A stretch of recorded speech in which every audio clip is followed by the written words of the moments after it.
Now from the Weather Tracker TV Storm Studios, this is your weather today.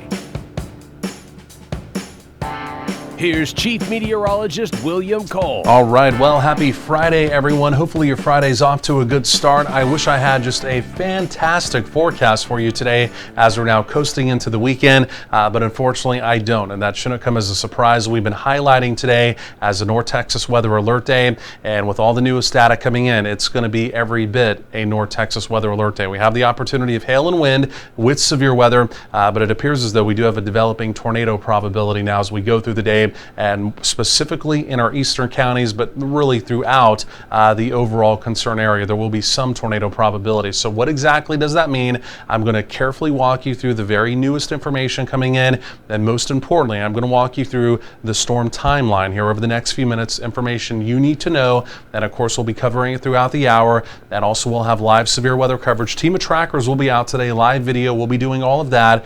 Again, just a little bit later on this afternoon, but I'm going to give you the forecast. We'll give you the coverage later on.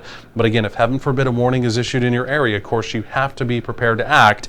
And again, that's on you a little bit later today. Okay, so first of all, rain probabilities here in the Metroplex and storm probabilities really increase after 1 p.m. 1 p.m. to about 6 p.m. in the Metroplex. It's a likely opportunity in two distinct rounds, not one, but two rounds of rain and storms moving through. This is the culprit, okay? This is the problem here. It's this big dip coming in.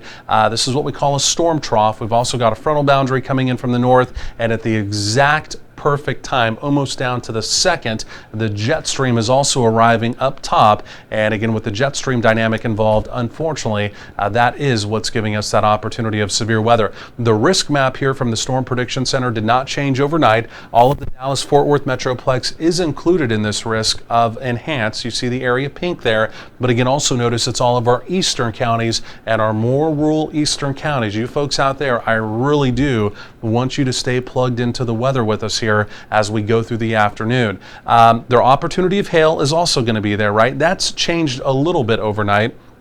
The main reason why we really are initially going to be dealing with supercells. Supercells are rotating storms. They don't always produce tornadoes. We all know that, but what do they typically produce? Larger hail. So the opportunity of golf ball size hail, maybe even a little bit larger, has increased overnight. You can see that there in the orange zone. I would mainly put this from the Metroplex off to the east, and then the opportunity of damaging winds, similar story, 60 mile per hour plus damaging wind gusts could be quite possible, if not likely, again as we go through the day as well. And again, this is something we're really monitoring carefully, right? We always tread lightly when we mention the T word, tornadoes. We know that gives a lot of folks out there anxiety, but sometimes we just have to deal with the facts, and the facts today are we may have a few tornado warnings, right? And it does include Dallas County here, officially from the Storm Prediction Center. Again, tornadoes may be possible here, but there may be a greater probability in our eastern counties after 3 p.m. this afternoon. In fact, the Storm Prediction Center,